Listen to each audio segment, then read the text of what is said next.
சந்தியா ராகம் சீரியல்ல ஒரு குட்டி ப்ரோமோ வந்திருக்கு. என்ன நடக்க போகுதுன்னு பார்க்கலாம். வாங்க வீடியோக்குள்ள போலாம். ரகுராம் வந்ததுக்கு அப்புறமா ஆக்ரோஷமா கோயிலுக்குள்ள இருக்கிறவங்களுக்கு இப்படி தண்டனை கொடுக்கணும், அப்படி தண்டனை கொடுக்கணும்னு மொட்டை அடிச்சு செம்புலி கரும்புலி குத்தி ஊருக்குள்ள கழுது மேல உட்கார வச்சு அவங்கள கேவலப்படுத்தி அசிங்கப்படுத்தணும் அப்படின்னு எல்லாம் பேசி அவங்க கண்டிப்பா தண்டனை கொடுக்கணும் ஐயா. கோயில்ல இப்படி ஒரு தப்பு பண்ணிட்டாங்கல்ல, இவங்களை சும்மாவே விடக்கூடாது, இவங்க தான் ஒரு பாடமா இருக்கணும் அப்படின்னு சொல்லிக்கிட்டு எல்லாரும் ஆளுக்கு ஒரு வாய்க்கு வந்ததை பேசிக்கிட்டு இருக்கிறாங்க.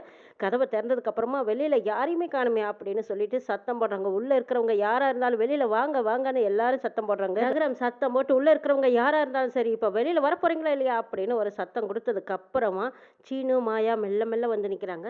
ரகுராம் சீனுவையும் மாயாவையும் பார்த்துட்டு அப்படியே தலையில இடி விழுந்த மாதிரி அசராத அப்படி நின்று பார்த்துட்டே இருக்கிறாங்க. ஐயா நம்ம வீட்டு பிள்ளைங்களா இப்படி ஒரு தப்பு பண்ணினாங்க அப்படின்னு அங்கே இருந்தவங்களும் ஆளுக்கு ஒரு கேள்வி கேட்குறாங்க. இந்த பக்கமாக புவனேஸ்வரியும் அவங்க அண்ணனும் அவ்வளோ சந்தோஷமா பார்த்துட்டு இருக்கிறாங்க. ஆஹா ரகுராம் யாரோன்னு நினச்சி நீயும் பேசிட்ட, இப்போ உன் வீட்டு பிள்ளை பசங்களே வந்து நிற்கிறாங்களே, இதுக்கு என்ன நீ தண்டனை கொடுக்க போற?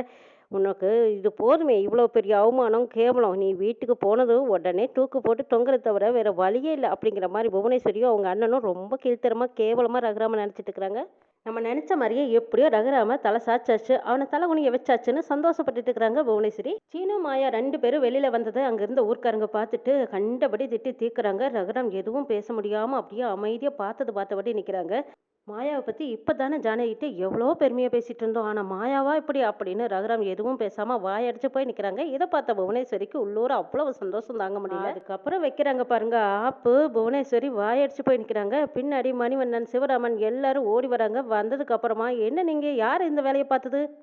கோயில் கதவை இழுத்து சாத்தி பூட்டு போட்டது யாரு? கோயிலுக்குள்ள யார் இருக்கா இல்ல அப்படிங்கறது எல்லாம் கூட பார்க்க மாட்டீங்களா? கோயிலுக்குள்ள யார் இருந்தாலும் உடனே நீங்க கதவை சாத்தி பூட்டு போட்டுருவீங்களா அப்படின்னு மணிவண்ணன் எல்லாத்தையும் படுற வந்து கேள்வி மேல கேள்வி கேட்டு தாக்குறாங்க. மணிவண்ணன் கேட்ட கேள்விக்கு அங்க இருந்த யாருனாலையும் பதில் சொல்ல முடியல. என்ன பூக்கறக்காரரே, என்ன சொன்னீங்க? ஒரு ஜோடி பையனும் பிள்ளையும் தான் உள்ள, அதுவும் தப்பு தப்பா நடந்துட்டு இருக்கிறாங்கன்னு சொன்னீங்க. இதெல்லாம் நம்புற மாதிரியா இருக்கு? யார் சொல்லி இந்த வேலையை பார்த்தீங்க அப்படின்னு எல்லாம் பூக்கார கடைக்காரரை பிடிச்சிக்கிறாங்க. பூக்கடைக்காரரை தப்பிக்க வச்சிடுறாங்க புவனேஸ்வரி. அண்ணே என்னன்னு இது, நம்ம பார்க்கும்போது சீனுவும் மாயாவும் மட்டும்தானே இருந்தாங்க, இவங்கெல்லாம் எப்படி வந்தாங்க அப்படின்னு புவனேஸ்வரி அவங்க அண்ணனை கேட்கவும், அதுதாம்மா எனக்கும் தெரியல, நம்ம பார்க்கும்போது இவங்க ரெண்டு பேரும் தானே இருந்தாங்க, இவங்க ரெண்டு பேர்த்தையும் வச்சு தானே நாமளும் பூட்டணும்.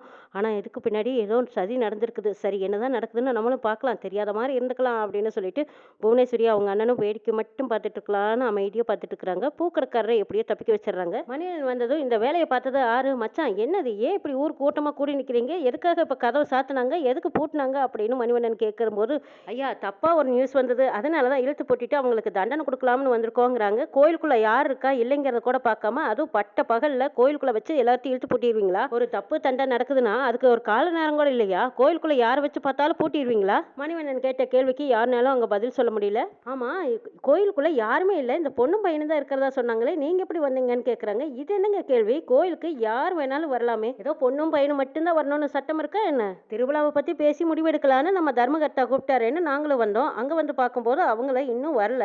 இப்ப பார்த்தா இவ்வளோ பெரிய பிரச்சனை, இவ்வளோ பெரிய கலவரமா இருக்குதே, என்ன மச்சான் நடந்ததுங்க அப்படின்னு மணிவண்ணன் கேட்குறாங்க. ரகுராம்னால எதுவும் பதில் பேச முடியாம நிற்கிறாங்க. சரி வந்ததே வந்தோம், சாமியை கும்பிட்டு போலான்னு வந்து திரும்பி பார்த்தா கதவை பூட்டிட்டாங்களே, இது என்ன வழக்கம் மச்சான்? கோயிலுக்குள்ள ஆள் இருக்காங்களா இல்லையான்னு கூட தெரியாத அளவுக்கு இப்படி கோயில் கதவை பூட்டுவாங்களா? நாங்களும் எவ்வளவு நேரமா தட்டி தட்டி பார்த்தோம், சரி அவங்களா வந்து கோயில் கதவை திறக்கட்டும்னு நாங்க பார்த்துட்டு இருந்தா வெளியில வந்து பார்த்தா இவ்வளோ பேர் கும்பலா நிற்கிறீங்களே, யார் இந்த வேலையை பார்த்தது? இங்க நிற்கிறாளே மாயா, அவ ஏன் பொண்ணு, அங்க நிற்கிறானே சீனு, அவனுக்கு கொஞ்ச நாளையில கல்யாணம் ஆக போகுது, அவனுக்கு சாருவுக்கு நிச்சயம் ஆயிருக்குது, நிச்சயமான பையனையும் எங்க வீட்டு பொண்ணையும் இப்படி அசிங்கப்படுத்தி பார்க்கணும்னு யார் இவ்வளவு நாளா திட்டம் போட்டது, யார் இந்த திட்டத்தை போட்டது, ஒழுங்கா சொல்ல போறீங்களா இல்லையா அப்படின்னு ரகுராம் அதட்டி கேட்குறாங்க.